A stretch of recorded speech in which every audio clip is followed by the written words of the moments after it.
kawa, anga lufarahaga o hataana, pe vei ua e ngafa e whiwhine pe koe tangata tonga. Mea mai ke Pasifika TV mai le tio, kau solova ho palopalewa. Ma o ato ai ngahi tohini, ia fuki mo ngahi koloa ku mau whatau atu, na elalanga me ngahi loa kau tāla o loto pahapua. Ai ene whangalata mo ene toe toloa. Ia lava mai o toli mo whili aho manako. Tala atu, koe mautangua, ke maki he atu pe, ia foi kofi. There's only 6 weeks till Tonga take on France at the Rugby World Cup. Maka, what have you done to my house? Surprise, my man! We gotta show our pride to the world. Can we get some tickets to the game, please? You really should have lined up yesterday like everyone else. The City Council is putting together some entertainment for the Rugby World Cup. There's still a way we can get tickets. We've got a marching band and we could perform at the game. Ignore my son, he's an idiot. You guys do know that no one here can play an instrument. How can it be? We don't even have any instruments though. Is this supposed to be a brass band or a plastic band? This is Tongan ingenuity at its finest. All we need to do is learn one song and march in one straight line. Has the boy ever let you down? Constantly. Kia ora, guys. How's the rehearsals going? Sit on my trumpet! This band sucks. Well, even if you guys do suck, at least we'll still get to watch the game. It's not just about getting tickets to the game. It's about the whole world seeing what Tonga can do, man.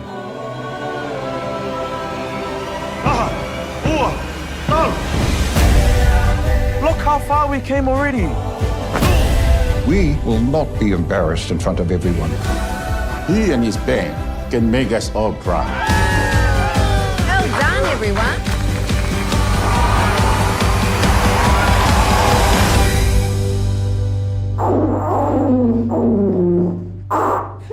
Good. You think you can do better? All right, thanks, Bonnie.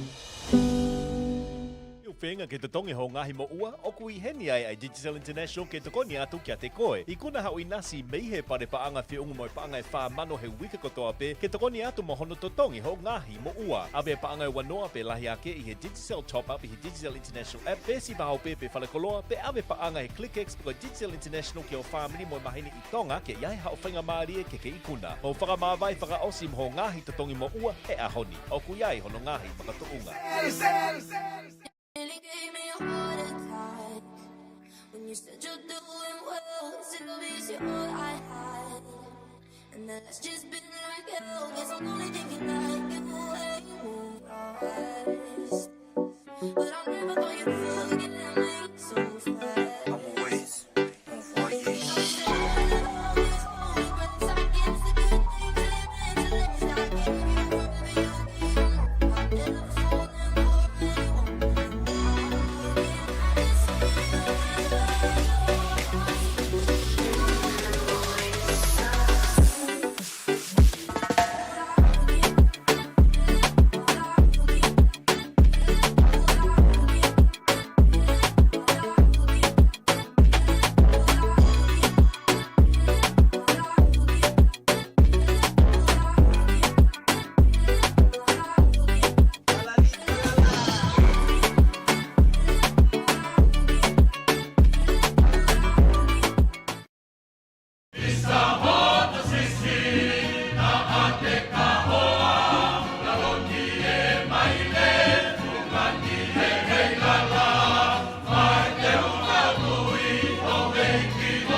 ai pongi ko en fo o ko ni tau whawhetai ke o toa malo ene ofa mo i tahui hao ko ne whai ma e tau ngahi mo ui ko toa.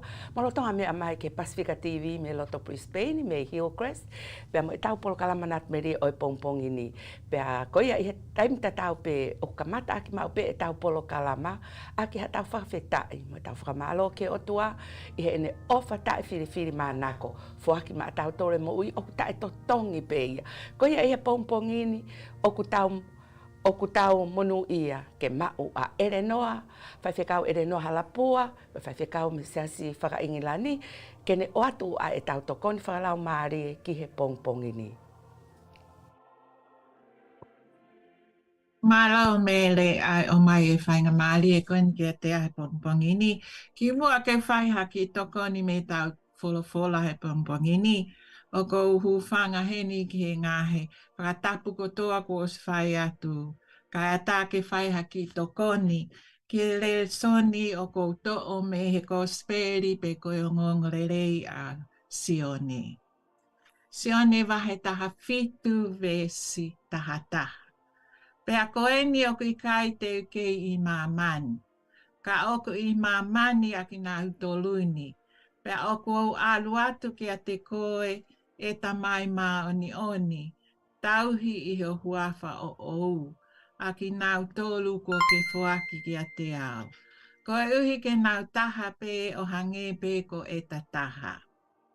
Ko e lotu e nia sisu ke ni tamai ma ai kau apostolo mo i kakai foki ki mua pe a pekia. Ko e taimini foki o ku tau nofo i he mamani o ku fonu he whaingataa. O e whewhusiaki o e mo ui. Pea mo e tau whepaki mo e ngahi whiri kehe.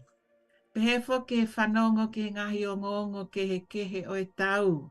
Hange ko i au hoko i Ukraine, Middle East me ngai whanua kehe. Pe foki e ngahi pule anga, o a umai ki o tau pule anga Australia. Ai lahi e loto kehe, i e whaahinga o i kai loto, ke o ange whainga maari e ke si kakai o e whanuani. First Nation people, mo e Torres Strait people. Ke iai hanau leo, ki he pule anga o kau ki e nau mo ui. Aia o kutau sio ki ai ki he voice pe ko leo o e kakai o e whanuani ke pule anga. O kua mai pe foke ngai pule anga mo e ngawe anga pe ke kai ngā lotu. Ai tō e tau amanaki i he sio i he anga whakaapa, si i e whaakātaki. Pe he foki mo e mahino. Pe au ku hoko pe ke ngai whamiri takta. O ku tau fu whea mau au pito ai meri no. I e tau mo ui. Pe he foki mo e lerei. Pe a mo e tau taha. Ko ki tau tau kalistiane tau tui o ku hanga e o tua o whakafoke kakai kotoa ki o nautu unga totonu. Whakafoki mai ki nauto ki o tua pe he foki mo e kakai. Ko e uhi pe ko e kalaisi. Ai a ku hoko ko e mamani fo ou mo e toi kamata fo ou e mo ui. Pea ko e rito ia o iwi ki tau tolu ke tau hoko pea mo whai ki ai. Ke hoko e tau taha o ku mo oni i e tau mo ui whakaaho. Ai a ku asia e tau tala noa mo e kakai. O a o ke taimi o ku ikai ke tau loto tatau. Neongo ki kai ke tau loto tatau. Ka aku lava pe he te whaakātaki mo e te anga whakaapa. O whanongo ki he tokotaha kehe. O ku pehe pe foki he kakai e ni ihi o ku nau iloi me a kotoa. Pe aku lahi e nau lea kai si i e whanongo ki he kakai. Ko e taha ai ngai si, ko e whakailonga i ai amanaki ki mamani. Ai aku asia he lotu asisu ke nau taha o hange ko e ne taha mo e ne tamai. Ka lava ke tui a mamani na ki o mai au ki mamani. Pehe foki ngai siasi ai mau i ngai whanongo ki he lea ai toko taha kotoa pe. Ai ak whai ake whakapa apa tokanga mo e whaakātaki foki. Koe tau mo ui mo e ngā ue whakaristia ne ia. Ke tau taha. Pe ai hoko le ia koe whakailonga o e amanaki. Ki he māmani o ne fuwhi mau ai taimi koeni o e whainga taa mo e mamahi o ku hoko i māmani. Hange ko ia tau whaafanogo ai he rea kakai poto. Ka pao te tau ngau e whakataha o huu taha pe ke wheitu e taha. Wheitu tatau i he tau taha. Ko e whainga maari e te tau mau e i kai hano ngata anga. O kui ki tau tolu e kalaisi me mo ui ma wahe. Moe mo ui whewhusiaki. Moe mo ui ulu nganga kovi. Ke tau taha i he tui, moe ngā ue whakataha moe kakai foki. He oku awhio a kalaisi a ki tau tolu, pe a kohono lau maari e. Oku nei whakataha i mai ki tau tolu i he taimi kotoa. I he huawhai o tua. Amen. Ke tau loto. Ke o tua mafi. O ke whakataha i mai ki mātou ki heni he pongpongini. Me ngai wheitu ke he mau nofo ai. Ke mau whakataha mai i ho ofa. E o tua ofa. Mau ilo lere e mau ngahi mo ui. Ai lahi o tō nou. Pe amo e kai ke mau taha. Koe uhi koe lahi ngahi palo palema ke o hoko e whonua. Pe he whoke nofo whakawhamili. O kei hoko ai pētai mahino pe a moe whepake ngai whamili ke. Ko i ai e iki o mau hanga atu ki Awhiona. Ke whakatataha i ki mau tolu he koe Awhiona pe ho mau whakarelei. Pe a mo mau taha whoki. Koe Awhiona pe ai wholofola o mo uita ngata. Pe a koe ui o mau sio taha pe ke Awhiona whakamolu ho mau loto whewheka. Moe loto whakama wahe.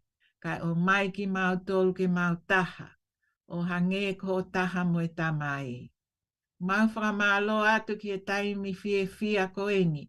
Whainga maari e mau whakataha mai e pongini ke polokalamani. Ke mau loto whakataha mo ngā ue whakataha koe uhi pē ki o koloria. Mau kore heni. Ki ala mai ho ni mafi, whakatataha i ki mau tolu, ke mau ofa, pea mo whe whakamole aki foki. Mana wa i mai ke ki mau tolu ho lau maari e maani o ni. Ke whakafo au, mo whakamo ui ki mau tolu. Kai o ua ko mau hoko, koe ka kai pētaha, o ku lotu atu ki Awhiona. Mau kore ngahi meani e sisu kalaisi, koho mau whakamo ui. Amen.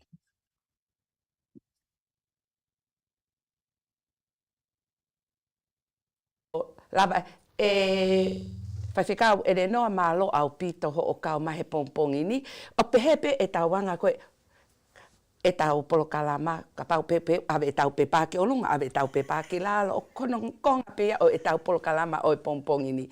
Kai kehe te whakatapu mo aheni ke tani tala whekau lahi o Tonga i Canberra, taine ko princess la tu Angelica la tu fui peka tu aho, pe foki ki a haa matapure, haa tau i whonua, Tonga kotoa, haa tau haa takiloto o mo kau mai, ke tau polokalama o e pongpongini, pe hange mo lave i mai hoku teu. Fo au ka te au ke whai e teu koe ni. Ka kou whainga ke alu moe ila whainga excitement koe ne weekend ni, ai whainga ko whaam ke teu, ke mo me a mai mo mamata mai kau whanongo ke pongpong, koe pongpong o i fia. Koe pongpong e ta anoa melie, me a kotoa, pe koe kukongo tokoni pongpong ini e ni. Kai ke puri ke ha maa whanga, ai haa fōi aki, koe tangatain, ai ko ku stahe fōi whaiva koe ni o kui koe ni, haa koe whaiva koa, ilai saane pe amo, koe haa whaiva? Ko red, white and brass. Koe red, Ai koe red, pea moe white, pea moe brass, pu.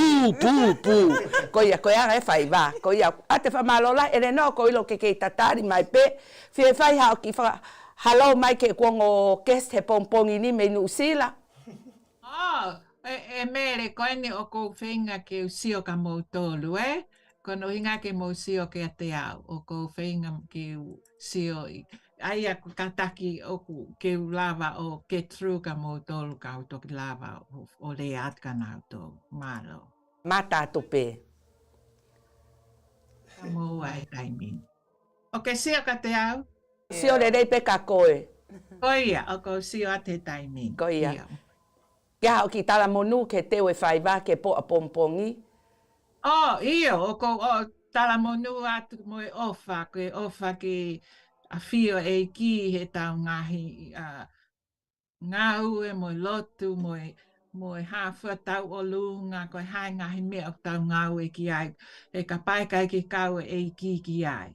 Ku pau pe ke kai ki ano le rei, ka ku tau tui ko ui koe ka kai tonga ki tau tolu. Tau tuku e mea kotoa ke o tua ke ne tataki, ke tau haka i whakataha moe o tua kai ase e whakawha ofa. Ki he lau maari ke sio ki ai kakai tonga. Moe kakai kotoa. Ko ia tala monu atu pa kou o kou nofu heni o sio ko uraki taimieni ke sio he polo kalama. Ma kou fia mo langi ia ke kau mo sio he anga o mo hakai mai. Ai anga whakatonga moe. Hafua oe tau o lunga moe whaiva moe ngahi mea ke. O ai au tau Ebe ai fi ere no ai. No malo au pito ko ai fra malot ka te ko of ke mau ha ahore rei he ahoni pa ke to au ke pes e Pasifika TV o mamata ke tau polo kala maho no kotoa auni ka to ki fa kore at amui ke te koe o fala ia tu apito o fa io ko ia ko polo kala ma Pasifika TV mo de tion me loto Brisbane ko tau ki polo kala MANATU MELIE pe ak munu ia au pito tau polo kala mai pompongi no ma o kau star going o tau whaiva going o amanaki a red, white, pe moi brass he po a pompongi ki he tau whaiva going event e Garden City a pompongi. Kai tonga, ko e whare sina mai tolu, tau os hanga he kau tu maari e ko ni o ta ofi, ke mo lava kotoa mai o huki loto, pe a tau wifi ai, he kuia tau wifi palasa a pompongi e tau tariki nao tolu, pe kuia me tau kau tau olunga whawhono, ke tau whaiwhekau ke ne whai e lotu tāpu aki, pe a tau whawhetai ke he otua, i he mea kotoa pe, hai nane ilo ngai aho ni ko alu e tau whanau, hike hingo au tonga ke langi lau, koe uhi pe koe kahitare niti, me a ofa ke otua ka tek nao tolu, nao ngau e au ngak, pe te ke lava pe koe mho whanau ke au sia ai tu unga ko eni o kapau o ku whai e ngāwe o ai ko toton ke tau whai ngai matu a toka ngā e tau whanau whai me ngai ulunganga ke kuia peo nau whankitare ni tau kumi pa tau whaka ai pa tau tuu ta whaaki o teke ki nau tolu ka whakahoko e whanki i whakaamuka ko ia ilai sane vai pulu o ke kumi hingoa ke totonu ko ia green, i lai se ane vai polo green ko ki fine muito ko taha peo ku kau i he whaiva kono toe ko fu mātua tangata pe tu kehe ai ongo mātua a vāreti pea mo te voi whaiwhekau te ta whinau ka koe ki fine mui koe ni tau fia ko toa i he tuunga o kui ai pea pefo ke tangata i hok to mata u te tuang peke ne whawhiloaki atu ia Io ore ke toho ia te maika taha pe tau maika pe he pe anga ki re te ofa. Ta foi fas ka to oko mai e tau foriaki.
Fia ai pē ai mo unga enterprises ke whanongonongo atu ko mau osi ka mata awe uta mei sene Australia ki Tonga eiki. Koe mau awe uta wakatahi, container o ku kawai e kato, talamu, puha mita e whāriunga whā, moi puha mita e ono liunga whā, peha whainga puha pē. Ko iai, whetu utaki mai lewa, he te maulawa ke uatoa ngahi tutongi whakamāmaa au pito ke tau ka mata aki. Lavalere pē, hano whaoho uta he mau warehouse, pē ko mau tokoni ki he te liwa mai ho uta iha tutongi whaka atu i mooni. Kia toi whakaiki ki whekau aki mo ngā weni, ka taki o whitu taki mai ki ta tala noa, ki whaunga mo tutongi o kuala lava ki mau tokoni atu ai. Tala noa ki pulumu mo unga he ahoni, i he whike telefoni koe noa whā, tolu whā, hiva walu nima, noa whā, tolu whā, hiva walu nima, e-maili mo unga at y7mail.com, wakai ki pēsi au pulumu mo unga he tohi whawhonga, pe koe WhatsApp, whakatokanga iange e mau tua sila, koe taha hiva nima oi Miller Road, Villawood, Sene, New South Wales, ua taha ono tolu. Malo au pito be whakapapatu, mei he timi ngā ue ai mo unga Enterprises Warehouse, MEW.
Si e ko tala noa e ongo et whai wā ko a vea pe awi ai pa koe ki toi i lau pe ko hai kule o ate pompongi ni kai ke whakamāloto mo mea mai pompongi ni ka ko ange whai ngā maari e ko e ni ki tangata ko ni to mata o e ki i whoha ko ia o ku et whai wā ke ne whakawhiloa ki ia pe a ko tui pe ke manatu e ne rea whakatonga whakawhiloa koe ke mātanga pa ke tala ke ai ha mea ke ai mea ko ure rei ko mea ke fie fia ka tau fia ko toa pea. Teu kia pompong ka pōlahi. Pum! Maro rei ko hoku hingoa ko John Paul i rofoliaki o ko lene mai mei mawhanga. Whasi, whare vai vavau pe mo utungake vavau. Like what has already been said, we have our premiere for Red, White and Brass here in Brisbane at Garden City. Garden City. Tomorrow night, and we actually have 3 sessions. Very excited to see everyone, and malo apito to Pasifika TV and radio for all their support. We're looking forward to seeing everyone. It's so good to be here with Sune as well, and appreciate all the love that everyone has already shown. We can't wait to see you. Your turn, Sune. Whawhewha ka tai lai Sune, ke te whawhewha ke atu ia ke tau polo kalama. Yeah. Hello everyone, my name is Eli Sane Waipulu Green. Both of my grandparents are from Apia, Tungua and Lofanga, but my parents were both raised in Nuku alofa, my dad in Tongan and my mum Maufanga. And like JP said, we are very excited to be here in Brisbane. I just moved over last year, so I'm grateful to finally have this film come out. And yeah, we're just very excited to see the Tongan community in Brisbane. Sane, how did you get that job? You just told Oh, well, you know. Apparently they had auditions, but my name was already on the list. Yeah. Jokes, yeah. Oh. Sane is a very talented actress, and she's well sought after. So I think if there are any directors or producers out there looking, you better jump on now and get her before someone else does, and you're not going to be able to contact her anymore. Oh, I'm so blessed to be here with these 2 lucky children of mine. Yeah, it's a blessing. Ato e whakawhiewhia, kau ke hani i o whie tā mai ke tau whika telefoni student, lawa I loko hea whika te o ngā oe aki. Koe harewa hao whika, ka pau ko a ako. Noa whāua noa. Noa whāua noa. Ono tolo hiva. Ono tolu hiva. Fitu ono wha. Fitu ono wha. Whika telefoni ke mou tā mai ke ai, ka noa whāua noa. Ono tolu hiva. Fitu ono wha, ka pau mo whie tala noa, ka pau ke toki whakakau ka haka ko whamiri eni. Tai meni ke whawheloa ki mai koe ke tau polo kalama oi pompongini, mo ke tala noa whie mai, hai mo ki mo tōru ho mo whamiri, ko mo toto eni, ko nau alu he langi lau ho nau hingoa. Ka koe kai ke ave, ka koe ave koe ai hingoa oi tonga, koe tau pore ai kotoa. Pea koe tau teu ke po a pompongi, ka taki pe ai ngari vare. Pea mo iku o whewhena e mamata te moutou mo mamata mai, ka taki pe ai au. Ka lava ke tuaki e tau whaiva, he e kou ilo o ku mahu inga, pea koe wha, me ke tau whi. Ai koe whaiva tonga hana ua pen ko hau ki Brisbane, rakene parent toa, na mau iai, pea mo e taria ula tu kefu, pea kono wain, ai a toa whinau, leiti, pea mo vichin. Mo vichin a pompong, ke na hanga teu, ai whare sina mako e ni, e teu ake ngai mea whatompa ia me tau olunga teu maha mo pēsi, he tau olunga e tau whanau ai. Pak tonu peke mo whakateki e tau whanau he pōko i a koe. He koe nau alu koe, te tau toi mau nau tolu a whi, ko nau pango koe ngō mātu a, o na kau koe he whaiva, ai ngō mātu a te evita, whai whikau, pea mo Bareti. Ia, mo baret, o na, kau hai me koe ke na lava mai ke ki ho tau whonua. Are they coming tomorrow, Beikai? Oh, they've been travelling lots.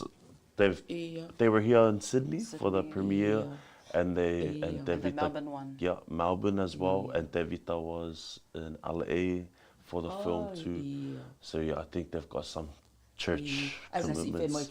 Ko te ako vare te wako kausete atu i Sene he taimini, koe meo kai ke lava mai ai ki Brisbane. Vare sai pe koe ngawe aonga nau ke whai i Sene, ke whai whekau nau ke malanga atu koe ka whetu. Ka whaafo ofa pe ia, whai pe ngawe whakalotu, tu pe ke whanau ke nau o mai o whai e tuak e tau ngawe koe ni whawheta i whawhewhia. Kai heki taim no koe ni, taha tau whasi ke whawhewhia a ke kako koe o ke whierea mai, tala noa mai ki ho whamiri ko eni. Noa whaua noa no tolu hiva, fitu ono wha. Noa whaua noa no tolu hiva, fitu ono wha. Hange ka te au ko tutuko e ako i he wikeni. Ko ia whanau ka pau mo mamata mai i he tau Polokalama Pasifika TV mo re te o pompongini. Wharea mai ke lewa pālang pe koe ka pau ke lewa India, ha upe mo ia. Ka pau hau wha Vietnam, ha upe mo ia. Te o mai pe hato e rea, lava pe ongo talavou mo whine mui koe nike na tāri ate ta. Tā rewa tau whaska tau hiki taki. Kai hu mai a lava i loa ola, hoko at ene pot ngawe ana tau hu atu au ke pot ngawe.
Pasifika TV and radio. Sit back and relax as Doni Mahanga takes us home with Happy ever after every moment where we laughter over nothing.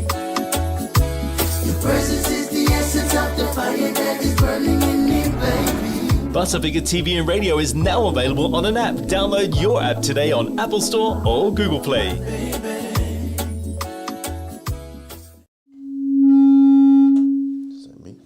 Malo lau maari hau eiki mo lelei ai tonga solo mo vulang kotoa ta talele ki mo tolu ki tau poloklama MANATU MELIE e o whakahoko atu ia me homo le tio mo televisione Pasifika i e pongpongini pe hange koia kos whakahoko atu e mele ane nei o ku lave monu foki a polokalamani ke mau i heni ai me ongo star koia me tau whaiva tonga i loa manakoa koia me no usila me Aotearoa koia ko red, white and brass. Ai wamanaki whakaola whaiva koe ni. Ia whale whaiva koia Garden City Event Cinemas i heni i Brisbane i he pō a pongpongi. Nei lava le whoki hono launch koia i Sune i he Sydney Film Festival. Ai nei mea whoki ai eiki tala whikaulahi a tonga ki Australia ka koe tahine princesi. Angelica Latu Fuipeka tuku aho. Pea i kai koia pe ke nei lava le whoki pea mohono launch koia ai whaiva koe ni i Merapuane. Ai nei whakahoko i he pō tokonake koe ni ko Toki Osi. Kai kehe, koe taimiene a Brisbane, he pōtu sete koe ni, pō wanoa koea o e mahinani, peo ku whiawhia lahi foki a le tio mo televisione Pasifika ke taletalelei ki he whare whamawholelea koea o e pongpongini, a Sune Green, hei ko Sune Vaipulu Green, o kui heni ai, nei nofo i no usila, ka koe o se hiki whanua mai ki Australia o lau koe kangaroo fokia i he taimini, pea i hoku tawhaaki mata o lewa ko JP Foriaki, ko JP na i henia i he polokalama e tau tupu ai Friday Night Live he pōwhala i te, toi hiwa fokia, ko tamasi i moho tale niti foki o kangata pēne eti whaiva ko toi poto foki he hiwa pēnā ni whakari ari hono leo maari i e pōtoko ki konseti laulo taha koe ai Seuke ane whakahoko i e pōtoko ki ke Mansfield Tavern. Kai kehe whia foki ke maui heni ai pongpongi ni ki whakahoko whi pōtalo no aki maunga star koe ni. Whelawe i pe moi whaiva koe ni a pongpongi. I might just start with you JP on my right. If you can just let us know a little bit about maybe some of the things that were challenging about filming the movie, like I'm not sure if it had a limited time to make it, some of the challenges with maybe weather or, yeah, what did you come up against as a difficulty in making this film? Oh, there was a few, I think, but because it was a Tongan film and there was so many of us, just like friends and family and cousins, it made it a lot easier, but I think time definitely is one. We had 2.5 months, maybe 7 weeks. 7 weeks, really? yeah. 7 weeks. Oh, so it was really short. Yeah, it was quite quick. And then we just had like a week of rehearsal. So it's just over 2 months, I think. But definitely time, and for myself, because it was my first time playing a lead role, so I had to be on every single day, and you know the schedule it's quite full on. You can have long days, 12 hours or over, and yeah, having to be in every scene it's quite tiring, but like I said, because of the spur of the film, it made things a lot easier. So good. And Sune, you've acted before. I mean, we've seen you in our Australian screens before in the form of Oi Whangataa, which I know the second season's come out right now. Yeah. And in this film, it's obviously about brass band and that. Question, do any of you actually play brass band in real life? Offline, do you guys actually play a brass instrument? No. Did you have to learn for the film, or? But they told us to kind of make sure to like see how you hold a brass like instrument, and how you like your lip placement and everything, just to like mimic a brass player. And so I think for me, I practiced a little and I managed to play like a C. Okay. So yeah, from then on, I was just like, okay, just try and mimic your best and copy. But it's really hard playing a brass instrument, eh? Oh, you didn't play. You don't have to play. I was just marching at the front. I can't play. But to be honest, by the end of it, because we're filming the storyline following putting a brass band together, they had to make it look like they were playing. They could kind of play like at least the song or just along with each other, like random notes by the time that they finished. So it was cool to see that. Cool. And the actual storyline, could you just share, because none of us have seen this film, to be honest with you. Only maybe a few of our community have been to NZ on a trip or a holiday and managed to see it. But a lot of people are saying they kind of got a gist of what it's about. But what is actually like a rough guide of the storyline of the event that this is around? So it's basically about a Tongan church who kind of fake a brass band so that they could play at the Tonga vs France game. in Wellington? In Wellington, New Zealand, yes. And were you familiar with this story before, like just from growing up in New Zealand? I had no idea, but of course we all know that game as one of like, you know, those iconic moments in history, especially for Tonga beating France in 2011. So it's set in 2011 and it follows like Maka, who's a Tongan Super Rugby fan, in his church, and the Wellington City Council is looking for entertainment for the game, so to open up the game. And they went down to this church and Maka promised that they can deliver a brass band, but like Sane was saying, they didn't have a brass band. So it follows him and his cousins, the likes of Sane and his church members, and it's got that kind of like Cool Runnings, Sister Act 2 type vibe, like drumline of course with the brass instruments, and just the typical Tongan thing of saying we can do it and pulling all those resources together. Last minute, eh? Last minute. They had 6 weeks. Oh wow! Yeah. The same time you had to make the movie. Pretty much. Pretty so much. you knew what that kind of pressure was like. Oh man, that's crazy. And I noticed in the film, like I've seen the trailer, and that there's a lot of extras from our community. So presumably people with no acting experience per se. How was that working with? And I think even your parents in the film. I'm presuming they're not of acting background. I don't know, but how was that like working with? What was it like? That must have been pretty cool. It was good because when we were filming in Wellington, the original brass members were in the film as background, playing themselves. Oh, cool. Yeah, so that was, for me, I was like, that's such a beautiful experience, but for them to see that whole thing play out, it's like, this is our story that we're actually telling and a part of. So I think it was just a beautiful moment to be a part of it and to see them in it. And it's like, if you can imagine, like this is something that they just thought was so normal, and they have like all their church members actually sitting in the scenes, and like you said, Whaiwhikau te Vita Finau and Valeti Finau, they were playing my parents, but they were the role of Maka is actually based on Noa Finau, who's their son, and he's a co-writer and co-producer of the film. So to have his parents play was obviously to play themselves really was very special as well, and it's even more special because they don't have the acting experience, but they're able to tell their own story, and they're a lot of them haven't been on a film set before, or let alone in front of a camera, but they all sit there and just I think White Sunday or the whakame and everything is coming into play there. But it was beautiful to see. In terms of our growing Tongan film industry, I think we've seen quite a few Samoan movies coming out of New Zealand on our cinemas here, apart from, say, Barantoa and My Father's Kingdom, which was probably more of a documentary. How important is it for us as young Pacific Islanders, but particularly as Tongans, to be producing films, telling our own stories as Tongan actors? I think it's very important. Like, it took Noah, 8 years to put this film out. Wow. So it took a long time, but he was very adamant and persistent, and he pushed through. So for me to be a part of it, to see this Tongan feature film being broadcasted to the world, I'm like, I can do that too. We can write our stories of our family and our culture, and it's possible. Yeah. And it's so interesting too, because often we think that we have to tell other people's stories, or we want to make up a story. I think Noah was saying that his original script actually followed a brass band going to England or something like that. And the storyline was kind of similar, but then he was talking with his friend who also works in the film industry, and he said, I love this story, like, where did you get it from? He's like, I kind of just based it on my church and how we put a brass band together to open for the Rugby World Cup. And then like his mate was like, you just tell that story then, like you don't need to make something up or change it. And if you think about how many stories we have in our communities, we can tell our own stories. Tell the story that your nana has, that your grandfather's life journey. There's so many stories that we've got, and there's an audience for it, and more growing population, New Zealand, America, Australia, obviously. That's so good.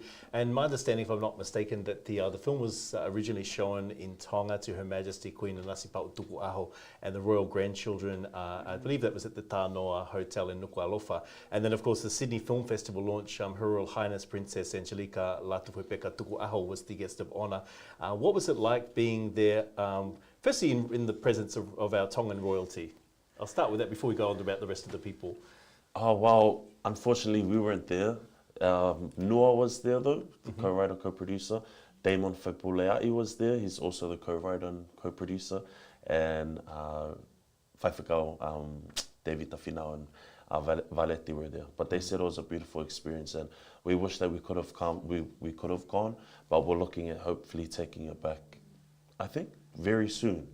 You know, you have to take it back to Tonga. We really want our people to see it. But yeah, I think from what they said, and obviously just from what we would know, just the opportunity to be able to show any of our royal family members the film and to be with them in person and watch their reactions live. Yeah, they said it was a very beautiful moment, and I think the fact that there are different generations there in the room as well, they could see that this film would have an impact that's generational but also universal in its themes, and that regardless of whether you're from Tonga or you're Tongan from Australia or your family's moved to the United States, that we all still share similar stories, and we've got the audience for it. So like we were saying, yeah, tell our stories, tell more of them. Sydney, with Her Royal Highness, you were there at the Sydney launch with Princess Latufa. How was that? What was that like? Well, when we got the email saying that she may be attending, I was like, wow, we're going to have the princess there in our presence. So we had to make sure that we just smiling and being polite and being respectful. But it was so buzzing. good, and like, we're obviously there as cast members, but you know, us, we're just like your normal Tongans, but it's funny seeing people make a big deal of it, and we really appreciate it. But you know, the red carpet was there, and myself and one of our co-stars, Demetrius Schuster-Kolomatangis from Fasi as well. He, you know, we're laughing on the red carpet, just mucking around. Then the security team walks past and they just like moved out of the way. And we're like, oh, the princess is here. So we're both standing there and we're like laughing after. It's like, you can be in a movie, but if you're Tongan, your place, you fall into place immediately. No, but it was good. They were so kind, and they were really lovely afterwards. The whole team showed us a lot of love. And we took photos, and it was funny, the photographers yelling at me to stand up and stop kneeling, like, because they wanted a shot. And I was like, where I'm from, I'm a peasant. So I have to stay on my knee. But it was good, very blessed. That's so good, so good. And coming to the Tongan community as well, so I know Sydney was probably, you mentioned earlier, it's about 70% non-Tongan. We're at the film festival, but I mean, you were in Melbourne with the launch there. You had the New Zealand launch as well. I mean, what's been your feeling seeing our Tongan people coming to watch this movie, embrace this film that you acted in, you know, how long ago? Yeah. Man, I think mawhana is one way to describe it. Very mawhana seeing so many of our people come out and show love, whether it's with the brass band, whether it's our family members, friends and family.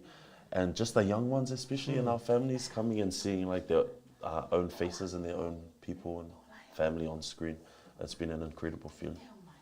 For me, very mawhana, but like overwhelmingly just pure joy to sit with my dad and all my siblings and being able to be in that space where like, this is a story about us or about our people, and that we can just see and watch us on screen. Like, that was just a beautiful feeling. Like, as an actor, I've been in the industry for a while, but who would have thought that I could sit in a cinema and watch a Tongan film with my Tongan family? Yeah. That's really, yeah. I know, I feel my fun just thinking about that. Not this. Yeah. And the trailer's very, I mean, again, haven't seen the movie, but the trailer itself, when we watch it, obviously it's funny and we can see the comedy side of it. And then when we start hearing that track, you know, Te Hiki Hoko Leo starting to play, and it just, you just feel hange koe lau koe mo'ungaki loto, this moment, and you can tell, and it says, watch a community coming together united. And I think this is something very unique about Tonga, that, you know, that unique as a country compared to many other nations here on earth. And I think to see that, and I know tomorrow we're estimating about 1,200 people are expected tomorrow.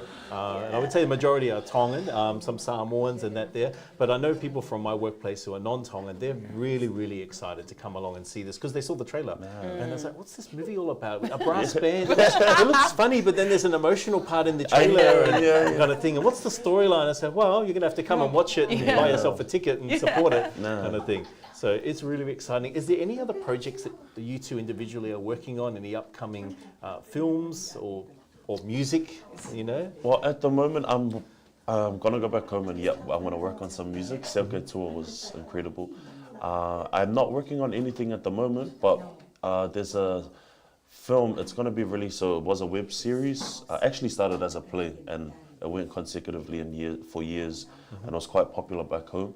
So they managed to get some funding and turn it into a web series, but they're making like a film version out of it. So it's called Inky Pinky Ponky, and it follows the life of a young trans girl. She starts at a school and what her experience is like at that school. So I'm involved in that project as well. And here there's another thing coming out later on in the year. It's called Far North. But at the moment, once that all comes out, I'm not working on anything. So like I said, hey Sune, if there's anything out there, let us know. And how about you, Sune? Because I know you were saying to me earlier that you split your time between New Zealand and here, back and forwarding. Have you got some projects in the pipeline here or there or somewhere? There's for this? No, not at the moment. And I've had little auditions here and there, so we'll just see if we Brutal Lives just came out. Oh yes, sorry. Brutal Lives just came out, Oh, yeah. season 2. Yeah. And so go check it out. All the episodes out now, and hopefully we get to make a season 3. But honestly, that's so cool. I think traveling with the film is one thing that I've noticed, is that we're so spoiled for content in New Zealand. We have so many, every week there's something that we can go to, and seeing the people show up like they will tomorrow, and how they have shown up in like LA and Hawaii, and in Sydney, that they really love to see our stories, and that there's a demand for it. So hopefully, funders continue to keep funding our stories so that we can stay busy and stay booked and busy and continue telling our stories, and other people that are looking to get into this industry can.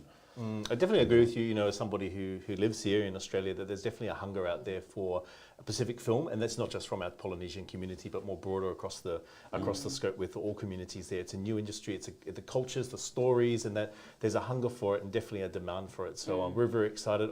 I have a feeling that in the next few years, we might have to book you guys for interviews like months in advance, because you'll be so busy on film sets and things. I mean that seriously, genuinely, you guys, it's like, this is just the starting point. You've already started in work you've done before, but this movie is really big. It's really gone global, international. It has put Tonga on the map, and it's a Tongan story that's going to go global. And I think, in terms of all the World Cup and that, the whole Matema Tonga fans and that, so a lot of people, there's a curiosity amongst the broader global community about Tonga and about that. So it's really, really exciting. But we might cut to a track right now, and I know that our DJ on the panel there's got some music coming up our way very, very shortly, and we'll be back after this. Keep chatting a little bit more to our lovely actors here from our upcoming film. They'll be at Event Cinemas tomorrow at Garden City. The fanfare starts at 7:30 p.m. with the red/ngatu carpet tomorrow night at the cinema. If you haven't got a ticket, there are still some seats available in the third cinema, but cinema 1, 2 is full. So first session 8:45, second is at 9, and third is at 9:15 p.m. Australian Eastern Standard Time.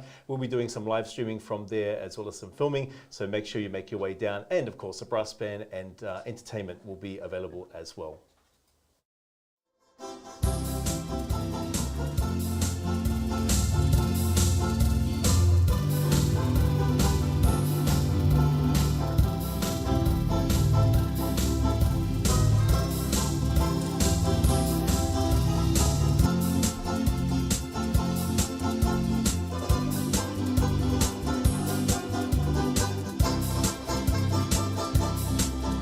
Oh,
There's only 6 weeks till Tonga take on France at the Rugby World Cup.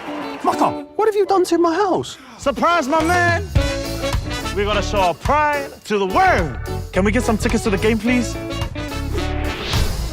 You really should have lined up yesterday like everyone else. The City Council is putting together some entertainment with the Rugby World Cup. There's still a way we can get tickets. We've got a marching band and we could perform at the game. Ignore my son, he's an idiot. You guys do know that no one here can play an instrument. How can it be? We don't even have any instruments though. Is this supposed to be a brass band or a plastic band? This is Tongan ingenuity at its finest. All we need to do is learn one song and march in one straight line. Has the boy ever let you down? Constantly. Kia ora, guys. How's the rehearsals going? Sit on my trumpet!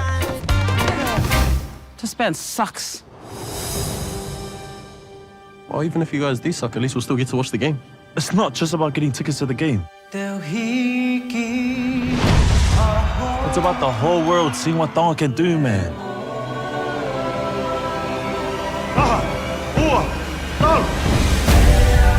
Look how far we came already. We will not be embarrassed in front of everyone. He and his band can make us all proud.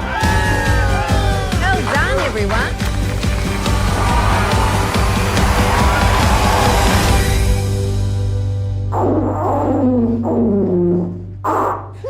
Good. You think you can do better? All right, thanks, Bonnie.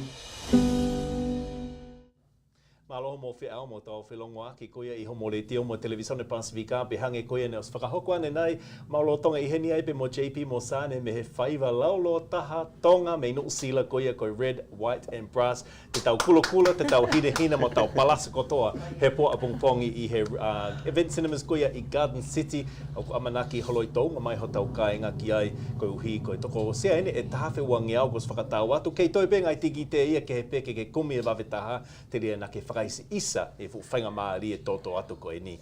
E mele o ko siwa atu o si mao ho te u ia ki he po a pongpongi, ko lo kula hina. Koia, turiani ko a pongpongi, ke ongo eka ma actress koe ni ko a pongpongi, o se ang teo ngaifi. Oh. O se ang teo ngaifi. Wow. Peko, toha ngai pe homo akam he pilat ka mo. Iyo. Pilat pera. Se neta invoice ia. Promotion. Toha tuat e tau whai. Fia pongpongi a pita wheloaki pia mo tau whanau. Pia mo foi timiko e ni o nau I Australia, I Brisbane, ko tau lawe mo nua ai Sunshine State I he kau whaiva ko e ni, ngau mai whaampe ke tau whanau, ke ako he I he fo I ngau re whai he tau whanau ko e ni, lava peke malawa I Brisbane. Aha tau whaiva, ne mo tau kamata pe me lalo me atu whainga ki me ape, ai pe tau ki I mo mai pe ke tau studio, aha mo ki whakaori ai, te tau kaka ai pe o aku. Iyo, ke polo oficinale. Te tau foi tu atu pe o Rock Hudson I pe mo James Bond. No, mo ke tau start from scratch, pe tau work your way up, wana pe ngau pe mo tau whaiva ko e ni, nau tala noa ki ai, ka apu whakafia fia. Ka nau eka ki whanau, pe ia ko ngau, ai ko first party e nuk tau sio ai, pe ku iai naha ko ngau ai tau whaiva a muiang, ho mo whatutu u. I hope so. With how good the film is going right now, we're hoping, you know, that we can get funding for more Pacific stories and hopefully Noah and Damon can be inspired to write a part 2 and someone can fund us. But at the moment, no, but maybe, maybe someday soon. I whawhiwhi au pita tāno, pako nua whokia ko no whanua ia hei. Hiki mai ki Australia, pia mahatau state ka ko Brisbane. Pako hiki mai nua, pako sio ka nua. Ko Sune mele. Ko nua ia ko e toko tahana ni whao e whaiva. Ula no sila ia ko ilai Sune. Nei tono ke tui hona name badge ke tau confused. Ko nui whaka Maori ko nua. Nua? Ko ilai Sune. Ko nui ia taha. Ti he Maori ora. Ai te whakapio, ilai Sune ko nua. O kia ki tuaki. Ai ngāwe te kongi ko producer. Malo nua ho si lava mai. Thank you. Tako na kore mai pongpongini. Ke uhopo. Ko nahi lakanga pa. Kako tāki kai. Ke tāri pe kia foi original Akuitslani. Ke toki. toki whai e ku hoku ave hoku potoki ai, o osi whamole pe kiwi, whai peho mō me aka te pe au ke toki kamata hei ha tau foi whaiwa. Kai ke whamalo lahi atu he pongpongini, ka whanongo kia mō ngai whehui, pe mōwhi e tala noa mo tau kau whaiwhaiwa koe ni he po a pongpongi. I he red, white, brass ko ia. Ko ni whakafo e nā tāno, nā kai ke nā ako nau, koe ke nā ila nau ke ngawe aki koe me aiwhi, ani koe nā ase e whaiwa. Koe whai tāno whakafo o whai. Ai koe ke whai ngā tā aia ka tā tautonga ka pao ke. Nā tau whotu e mau ki ka wifi fo o mau sias Uniting Church a West End. Koe mau toko tahani ma kaureka. Ai koe koe whakaukau. Ke puke kaureka, ke i pao tolo aki. Ai a ko ina tō poto he iwi. Ai a whai ngā mea ke nau manako ai. Ke nau, o a tēnā stay out of trouble, he? Pea koe lava ene tō tahanima. Ai a ka pau e lava heki tō tahanima koe ni, koe fu pik pēni ke nau hanga whai ha mea peheni.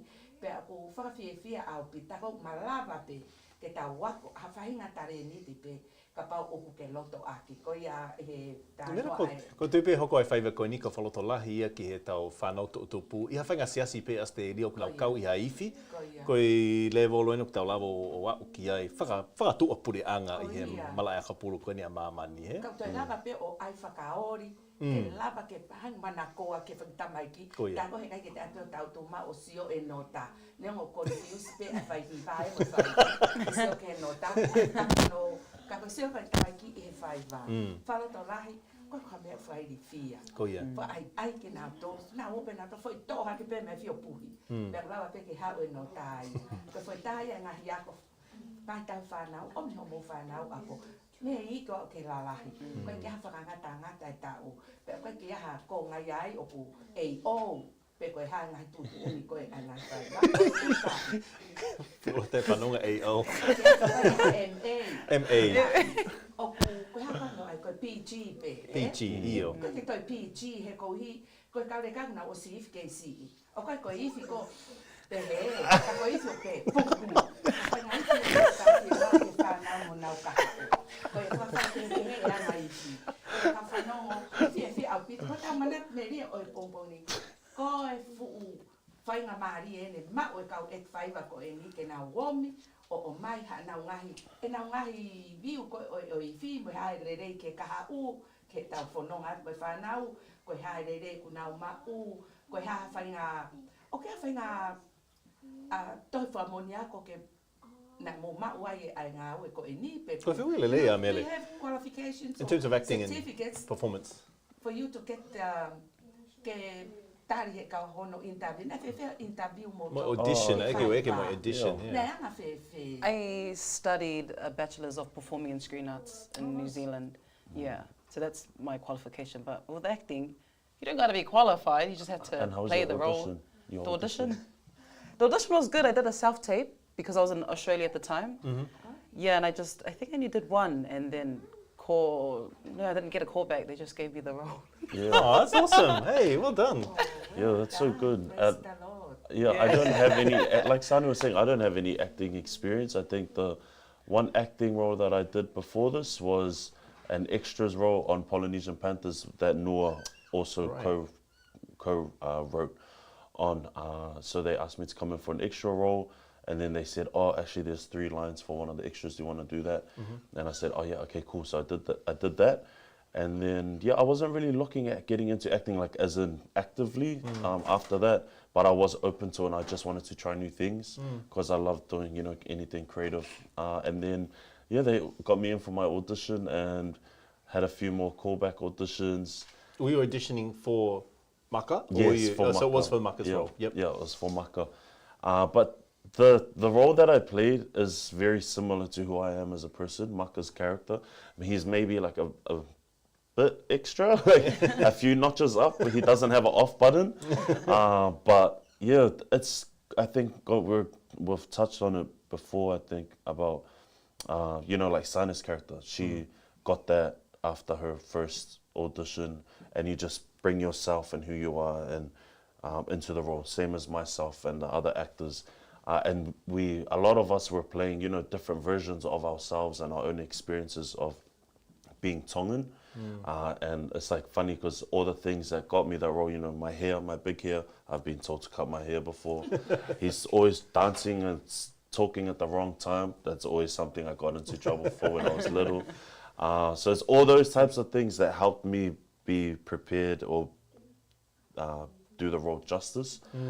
So yeah, life experience. Who would have thought that a role was created just for you, like they say? It's funny, my family see it and they're like, gosh, it's like you're in the writing room or something, you know, in the writer's room, or that this is a documentary on my life. Because, you know, Maka's putting together this band, but because I also do music and a lot of the time I don't have any money to do it, I'm always pulling on my friends. Sune, I've done music and she's had to come in and help on a project, you know, with very limited or next to no funds at all. Similar to the story, bringing people together. So my family found that quite funny. But yeah, actors, if you're interested, or anyone out there interested in getting into acting, just look out for the ads, talk to other people that are in acting at the moment, and we can help you out. But a lot of the time we're just still trying to make our way through it ourselves, but we can help out where we can. But definitely look out for ads and put yourself up to the challenge and go for it, I think. I think the beautiful thing about this film is that it's a Tongan film and it's characters who represent us and our family. So we didn't need to channel from anywhere else or try to portray someone else, just portray ourselves and our community. So yeah. So before this film, were you friends? Did you know each? No, we didn't know each other. We met cast before. So I think we all. So I already knew of Sune. Like I had seen Brutal Lives before. I knew of all the cast members, and I had met, obviously, Demetrius. I met him briefly on Panthers.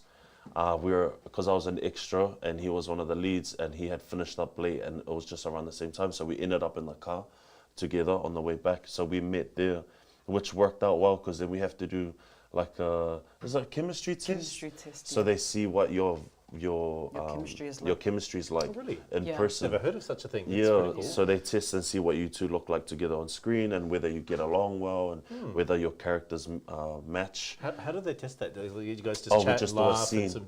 You act the scene. You act the scene together. Okay. But because me and Demetrius had already met, and he went to an all-boys Catholic school, so did I. went to school with my younger cousin, so we could already banter. We knew each other.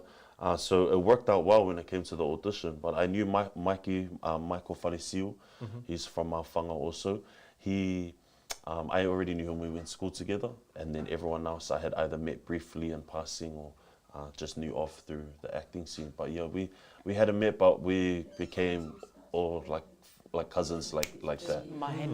Straight away. Yeah. And Demetrius' role from the trailer that I saw, and I could be wrong because I haven't seen the film, but it kind of looks like he's a more serious character. He's wearing the suit and tie, coming from work, and sees you up on the roof of the house, and it's like he's ready to just shake his head, like, what is going on here? Is that what his character is like in the film? He's the more serious, trying to keep this on track? He definitely plays, his character's name is Veni, and he's that character that's he's a little less connected. He's not as connected to his Tongan culture as Maka and the rest of the cousins are.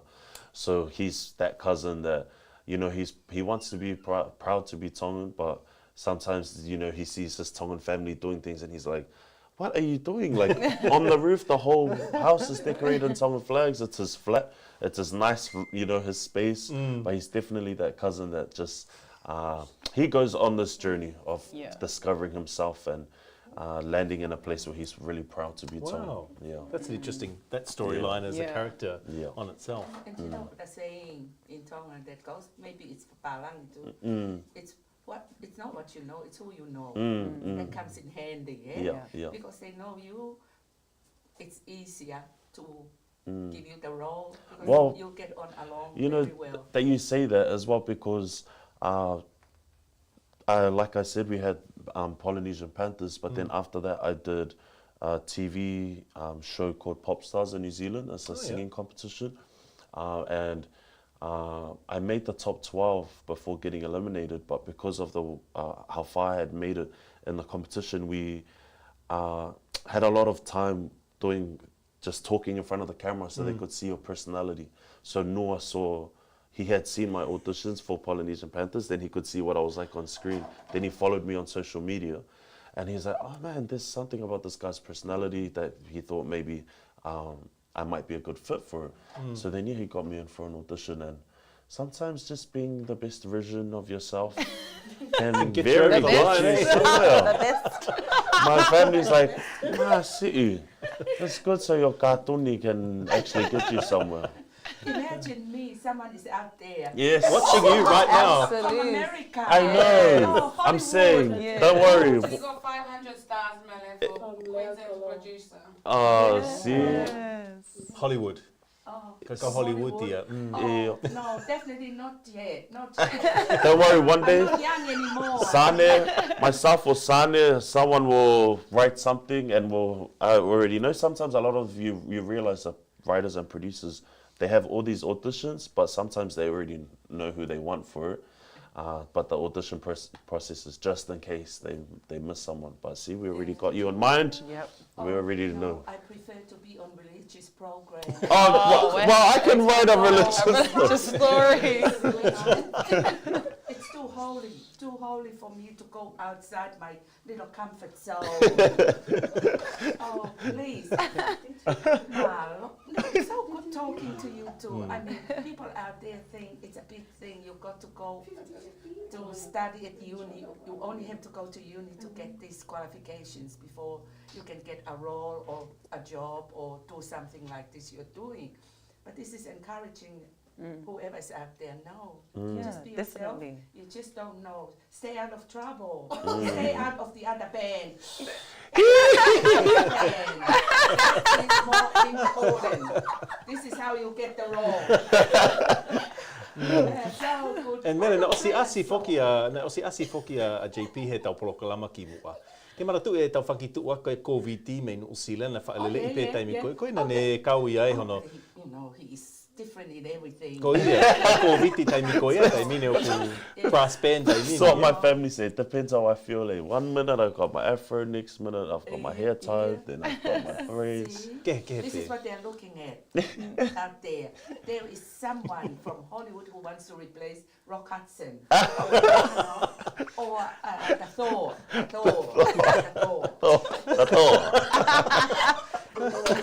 we go, a new Thor.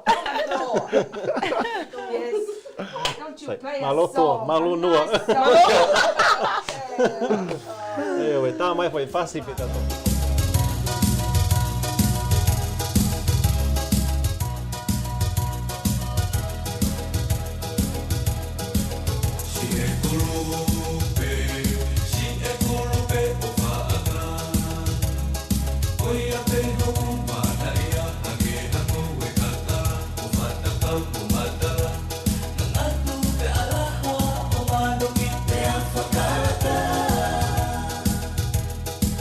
She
There's only 6 weeks till Tonga take on France at the Rugby World Cup.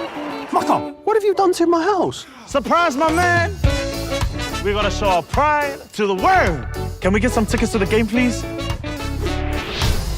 You really should have lined up yesterday like everyone else.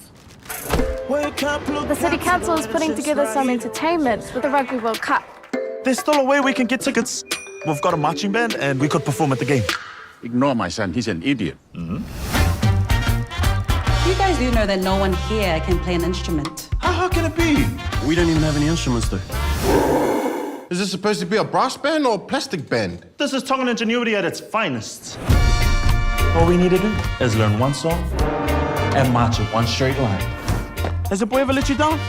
Constantly. Kia ora, guys. How's the rehearsals going? Sit on my trumpet! This band sucks. Well, even if you guys do suck, at least we'll still get to watch the game. It's not just about getting tickets to the game. It's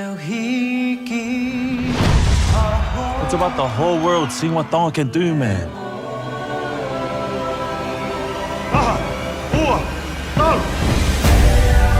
Look how far we came already. We will not be embarrassed in front of everyone. He and his band can make us all proud. Well done, everyone.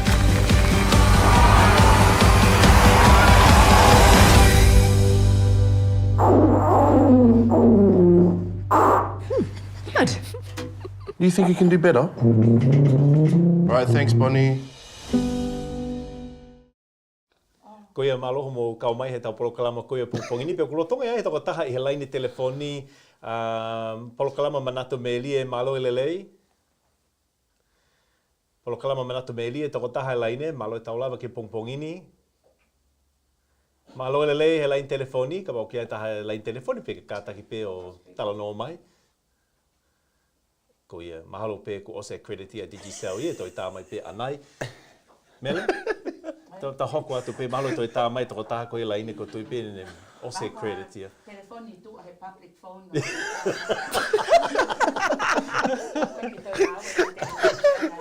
Koia. Pe nongo pe ta talanoa ki whaiva, nei whai whoki mo konseti koe ai seu ke he pō toko naki kone ko toki o si, nei whai konseti Melbourne ko a pe mo Sune, o ai ke whai ki Tonga, ka koe nei whai Brisbane he pō toko naki kone ko toki o si. A seu ke, ana kau mai ki ai a seo ne toki mo blackberry pe mo Tony Mahanga. Blueberry. Mo blueberry.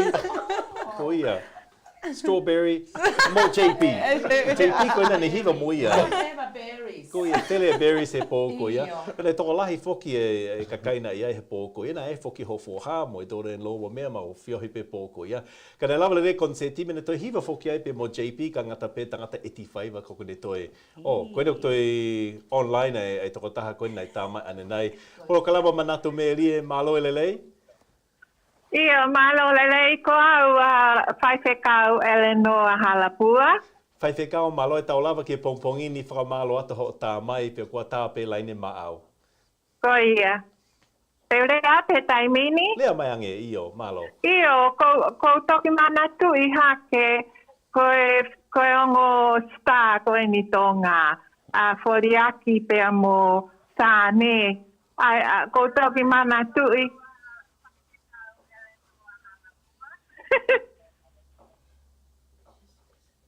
Iyo, whaiwhekau lea mai pe koe o kuki e ko mai ho telefonika ke lea mai ange. Koe Ko ia. laine maau, iyo. Iyo. O ko toki manatu I hake I he whanongo ki ongo star Foriaki mo Sune. Nā kui nusila na e iai ai polokalama na o mai me puleanga nusila. Ke iai hakau actors me. Iyo, whaiwhekau hoko mai koe? Iyo. Lea pere noa. Lea mai koe, oi te ke whanonki o telefoni o ku ki tō mui ia e eko. Ko ia, ku eko Ave ho telefoni ki tu anoa ka ke lava ke hoko mai. Ko ia. Iyo, lea mai pe koe Ko ia, ke ia hakau actors me he kakai Pasifika. Pe ku fie kau ki he ke na ke polo kalama koe ni. Koia. Pa koe uhi na puwhinga ke ia haka kaitonga. I siasi na kuiai o tahuhu. Iyo. Kana i kai ke aha tahatonga e whie mau ke kau ki he acting koe ni o ku kau ki ae ngoua koe ni. Koia, koe ku manatu melie pe. Koe whainga maari e koe ni nei o se o mai. Kako, congratulations to you, Chasey, for the Aki Nisane. My congratulations for your role to the young Tongans and Pacific Islanders. You are models and also actors for the young people, especially the Tongans. And you let them know that anything they like to achieve in life, especially acting, it is possible. Congratulations and God's blessings on your journey in life. O Fatu. Malo apito. O Fatu. Malo. Koia, malo vitu whaiwhekau Reverend Eleanor Halapua ho, kau mai he tau proklama koe pongpongini pe he ki whakalotolahi koia ki he taongo eti whaibera o helo koe ni me funga Stacey o guna I heni pe I he pongpongini, mele? Koia pa malo ka Eleanor koe whaiwhekau koe ni o ku pe alu aki nusila pe amo Australian, o Brisbane e taimila. Pea o ke family I nusila koe kono whatongia whaiwhekau e family o whaafet. Ko lau aki I ngai taimilahi ki nusila pea moeni. Ko ia soko ki moa, koe ke mo sola, you're not strangers in Australia. So ke kakai from New Zealand, they know what went on in New Zealand. Pea mo na hello, mo whakamal, mo, you know, just to tell the parents and the children here, you know, koe fo ngai. Ka malo pito mo motolo, whea mo tengwa motolo. E toki whakariari e he ponga pongpongi he red carpet kulukula. Tātou I te tau laki ai mo hok teo ngai whi a pongi pongi. Te tui hok teo ngai whi a pongi pongi. Koe ki ka sete pēnia ki teo ngā koe ni, ke made and wife koe. Hange ki mouno e na ia ki he kakai. Ka koe a pongpong te ke toki teo ngā kakato koe ia. Mouno ke kakai, ka tanga mono teo. A mono teo. Te tau mea, tuwe Iyo, sa mai neong peu tau. E pisi a mele a honi alu ia whetakai David Jones mo Maia ke kakato hono teo ki a pongpongi. Okay, closing down sale a mai. Ko isi, okay? Whakamama a ia. Ma ui ngai te koe ni. Ko lifeline pe mo se ni se ko. Ma ui ngai te. Sai tengo leftover e Maia o kua upe ki. Ia, we. Ka ka happen so ni. Ka pa ni ma pension week e lava ke a fo. Sai pe tui pe sau te iko e Virgin. Kulahi ne se ni ti ana. Vichiona. Yes, yes. Ka fa fie ko tatano, vele tatano akat. Ka ko tui o pe ma pe polo kalamaya. O fa te tano, o ya tai comment mai. Pe osi ko e polo kalamak to ya uya wa fe tolu wa fe tau viewers. Ai o na no matu ko tau tonga, ko tau ro ke tau rea, te ria na ya ki fo rea e kai ke sai. Mau na ngā ue mele, na ngā ue pe mo sio mai mo mata mai. Ke kina lava to o telefonu tā mai. Ko sio o lava ke mamata ke kau mamata me api. Ai nau fie fia. He ku fai pe nau ki kuki mo hifi e nau kare koe ka e fia ki whanau. Ia mo nau whatoa mai na vela ho ni mas. Mamata re e nau fie fia. Peke nau lava ke tau ta ofi e nau fie fia e nau mamata. Ke tau kai ngā tōna. Pea mo e ko mea mahu inga mo maongo ongan po nau lava I. Ane fe, tau mau kaka. Pe kai ko ia pe mele, ko tāpuaki sina lava mai ki Brisbane, he lava I pēna tau si launch foki I he kuhiri ai My Father's Kingdom pe mo Barantoa. Pe neongo pe whakawha ofa lava lelei, na keke lava mai kau 85. Tāpuak fungani eni si lava mai ai ongo ua koe ni, toi tāna ki ai mo Hans, Whaavai Jackson, pe mo Demetrius Schuster, Kolomatangi, ia pōponga, toko wha mele. Kai ko toko ta, ko toko wha ni. Ke tau asi. Toi wanoa ke tahataha. Ko me ose tau taimi. Ia ka tui mahau nasi whainga o nasi whei. Oku na ki mata I fia kaia mai na uai, ko ke ai na kofi pe pongpongini. Kai. Sane. Ko tui tangata una le Pascal. Mara na ka ngu foi Pascal ai aceleri. Ka na ka me fe san te ngo kita ma ko te ke o mai. Timor. Where they're coming from? Mayfair? Yeah. New Zealand. No, I know from New Zealand, but where in Tongan? Oh, Fassi. So Demetrius Kolomatangi, so he's from Fassi. He's Shusta Kolomatangi, so his mum is Samoan, his dad is Tongan. Fassi and Hans, I'm not too sure what his Tongan last name is, but because he's Niuean also, I've got Jackson, so he's Niuean. Yeah, he's from Maufanga. He's Maufanga. His Tongan side. Me fo ko mafanga te ke fua e whakaranga ka. Opo, ano ke le maskala pe o whakau ka tui whau. O tui mata moana. Te ke na wak na tui whakaranga ko te hiki pe koe taxi upa. Pe hapa te upa. Pe hau na awe kita. Kai ke koe ka whanau hene kau mawhanga. Nau loto ma mahi ati. Koe mea fo ke mula ma mai a pongpong. Mo mea mai whakatau ha mo diit. Ko tau sina maho no tolu so le te ke fonu okay, whainga mari o se. Sina maho no tolu okay, whainga mari au pita pe. Os fone uruaki, fone ua ko tolu. Ka te tau ke mamata pe me tatau he uruaki ua tolu. Ko ke toi whai ke ai usina mas te tau kamata tolu ka pehe ko valu ko toa. He kai ke pehe ke valu hiva ho fu. We o pehe ko a. Pepe valu ko toa. Ai kamata whaiva. Ikai, ke hea, ko ulaki whaiva he valu whanima. Mātou ka whitolonoa ke valu tolonoa we. Iyo, koe whitolonoa ke valu tolonoa. Koe taimi whakamāwhana whoke e whainga māre ke mō mai, tātā whasi a i whi, lava mo ngahi whakame i te koe mamana, pe lava mo whainga māre ke wheroaki, whaitā, pose, mo selfie koe, mo autograph, pe mo ongo, mo kau eti whaiva koe te nau iai po pongpongi. Ulaki whaiva, valu whanima. Sine mahono ua, ko hiva, sine mahono tolu he oskuata me he hiva, e whiawhi he pō koe a pongpongi. Ko hinga pēne unu aki ia ki he ose valu whani laine koe. Whainga mārie, tuku ai ngā oe, whoki api, teo, lawangi ke cinema, oe rush, oe whakawaiwawe, taim whiunga ke kome te tauanga me lele, kai e whiawhi, alo hake pē ki olunga, ka mata whakamāwhana. Ko ia. Ai whotutu ko e nā ia, pēr sāi te ke mau mea tron pei api. Pake toki hao mo whanau, na nau tūholo tua me tōnolo, pe ha se initi, ake ko tō whahu, peke hue whai vai. Sai ake mau mea toko li ape whanau, mo wō mai pe ko mo mau, pe hue whare koe taha koe whia, pe wata ke hiwa. Te abe ai hange ko hoku maari, o ulu aki alui ke KFC o whao i hene kato, pe hua tamuia o to whale whaiva, koe puri e kau ngā we toki to haki o kai. Whangi he popcorn e whare whaiva.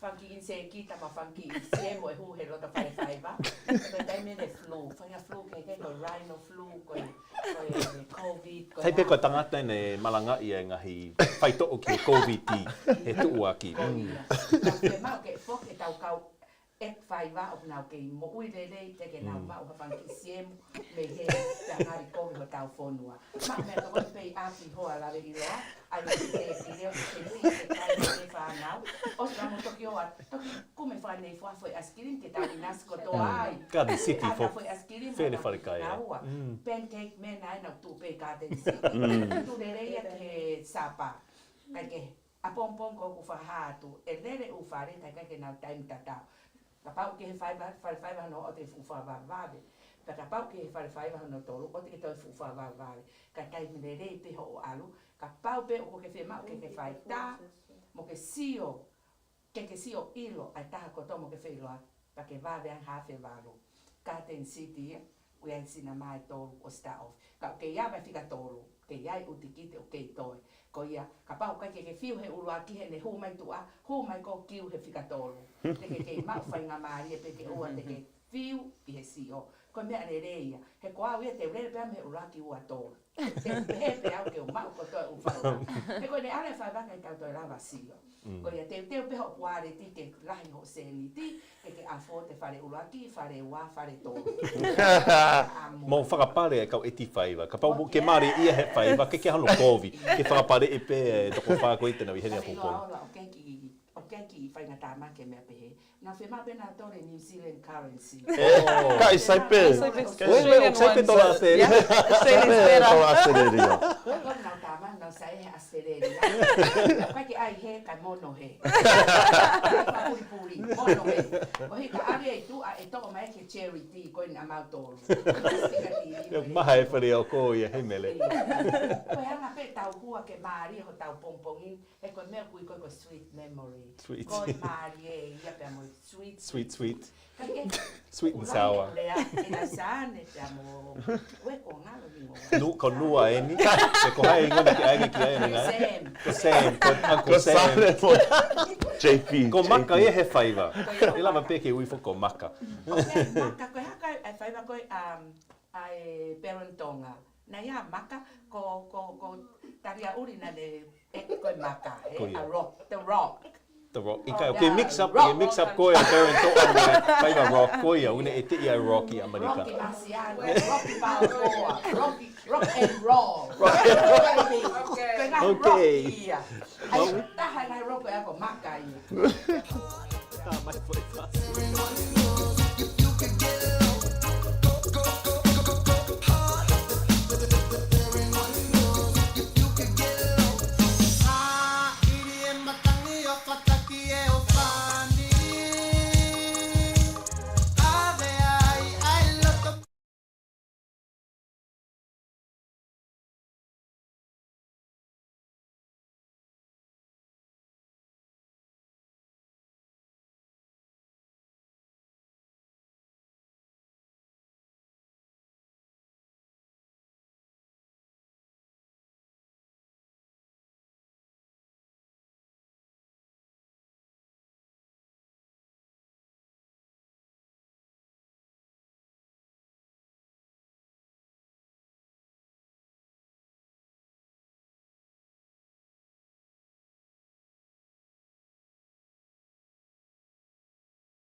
Whenga ke te tongi ho ngahi mo ua, oku I heni ai Digital International ke te koni atu kia te koe. I kuna hau inasi meihe pare paanga whiunga mo paanga wha mano he wika kotoa pe, ke te koni atu mo hono to tongi ho ngahi mo ua. Awe paanga wanoa pe lahi ake I he Digital Top Up I he Digital International app, pe si bahau pe whale koloa, pe awe paanga he ClickX ko Digital International ke o whamiri mo mahini I tonga ke iai hau whainga maarie ke ikuna. Ho whakamawai whaka osim ho ngahi to tongi mo ua he ahoni. Oku iai hono ngahi makatounga.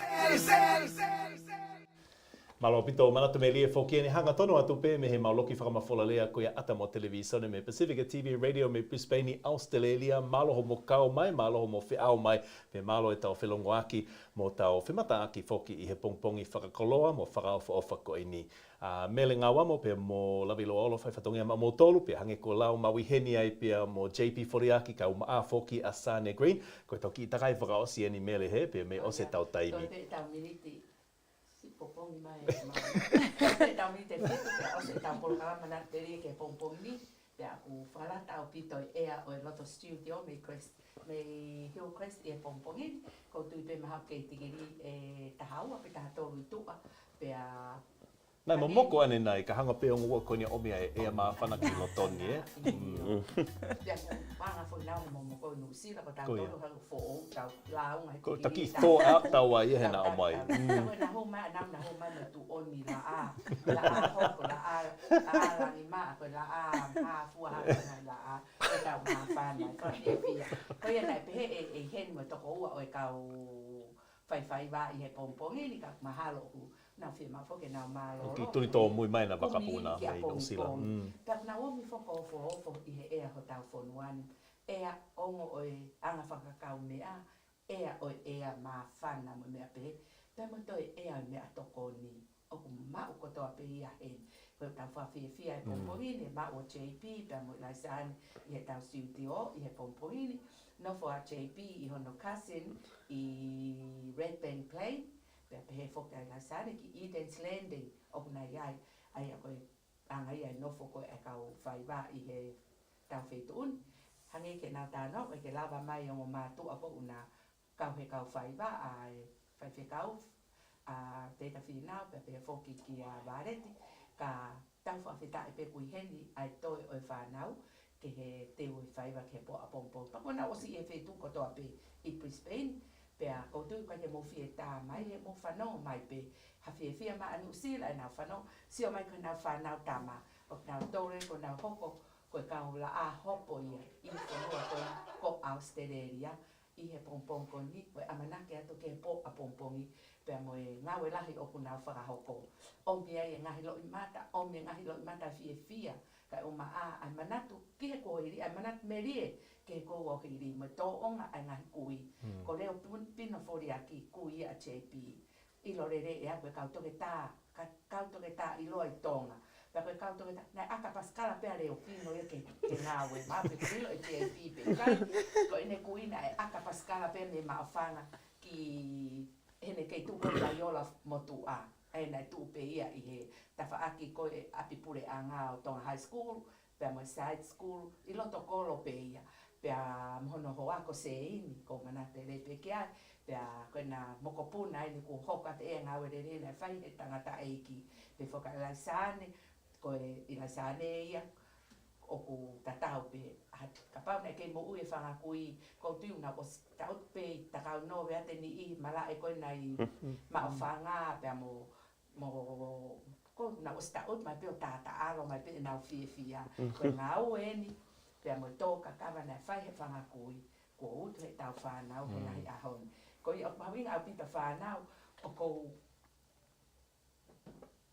whamawhana a tāno ke kohiri, he nei ai whenala vea i pa nei ai e whi ilonga ki moi whangakui e whanau ko e ni.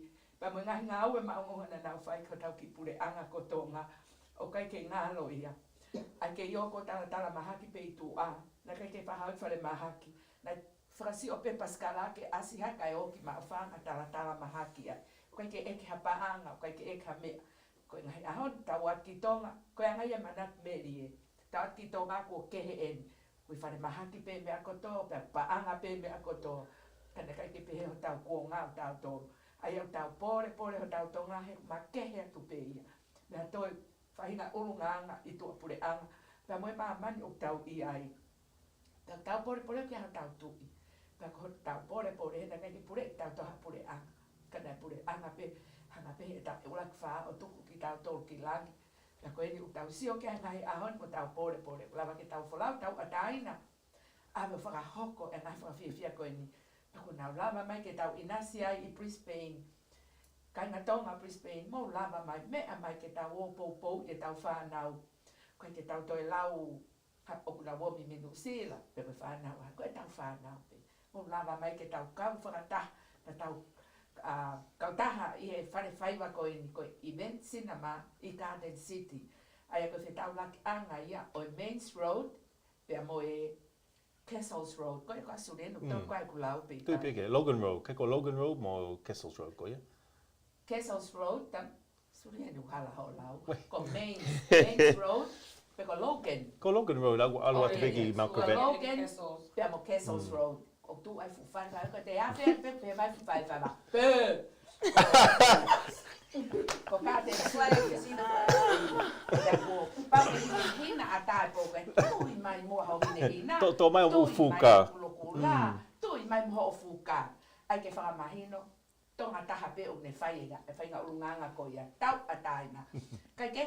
Te tuha ke ka lawe ilo aula ke ne hoko atu ku taimine ko hau e mea ia kui ko lunch. Kia te au ko ngoi au ko. Hai mo ki.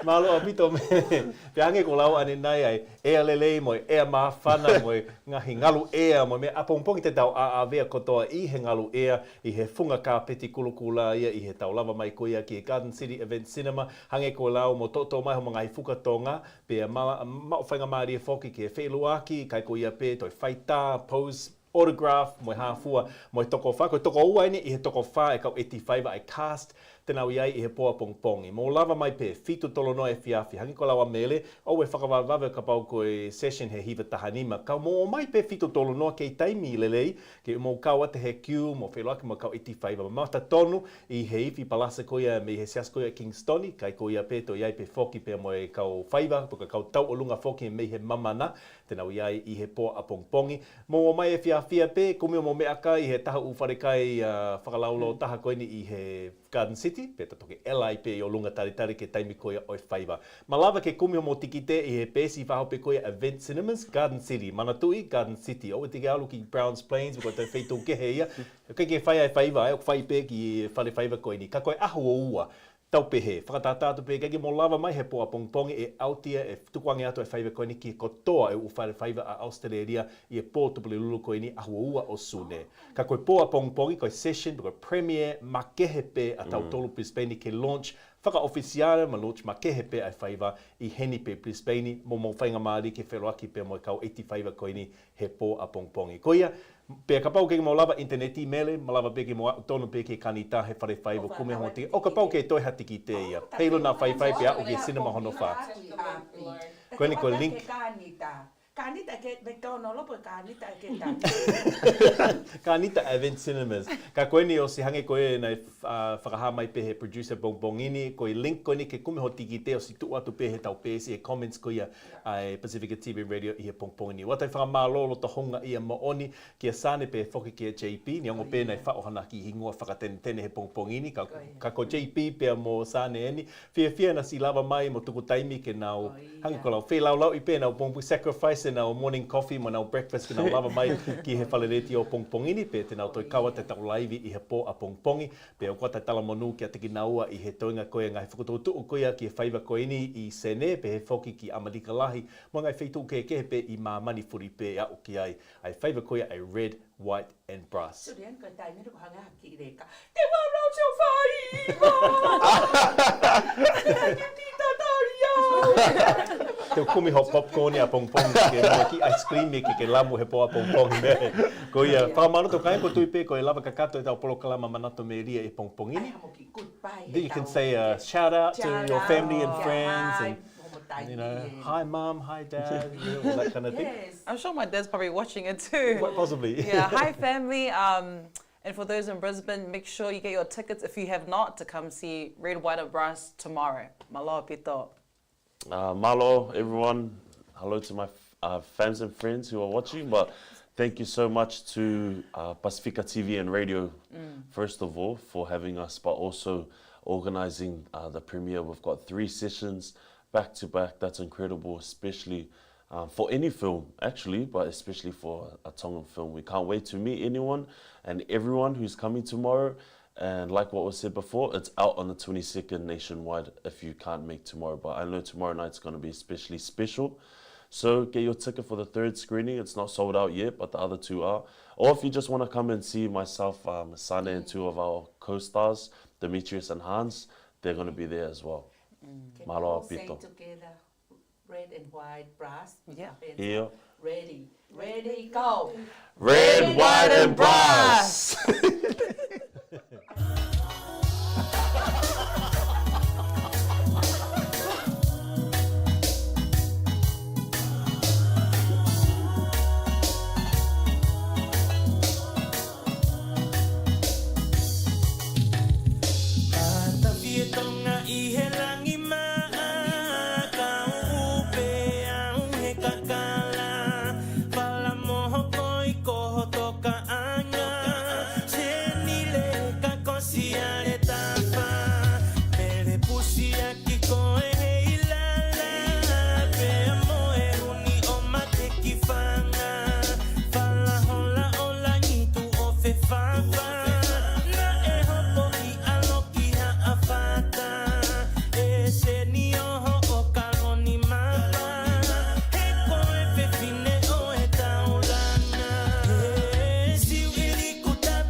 Makeke sari o te I hopu Maketa eve eva I ala Una o tori ho sisi tau o lunga I he fisi o e ahi mo e vunga na e fi I ha amaka o tu O ha I loto kolomo tu apea mo e sopu o tau fa Isa hota sisi na ate kahoa La loki e maile Tumani he hei lala Mai te unga lui O heiki o e whanua Lala mai mama la te kuna Pare la au pare mo e tuka Tapa hono uero Ina nai ta maha kolo Mo e punga sia Kama kuono no ho Tutori se mirasi o ako Mo e lotu o ta konua Lisa hota sisi Na ate kahoa Na loki e maile Nukani he hei lala Mai te unga lui O heiki o e whanua Mala mai mama la te kunga Pare la au pare mo e tuka Tapa hono uero Ika nai ta maha kolo Mo e pungasia Ta walua no no Ho tutohi se nilasi o ako Mo e lotu o ta whanua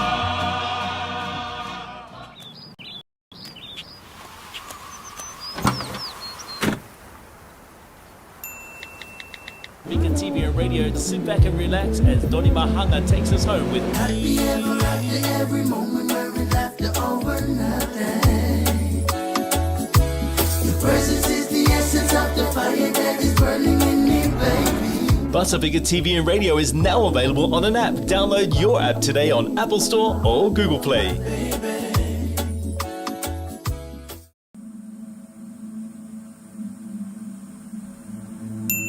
Yo, you're kicking it with the Friday Night Live crew. You're kicking it with DJ One Time, DJ Satui, and DJ Misfit.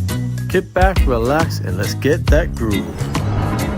Pasifika TV and radio is now available on an app. Download your app today on Apple Store or Google Play.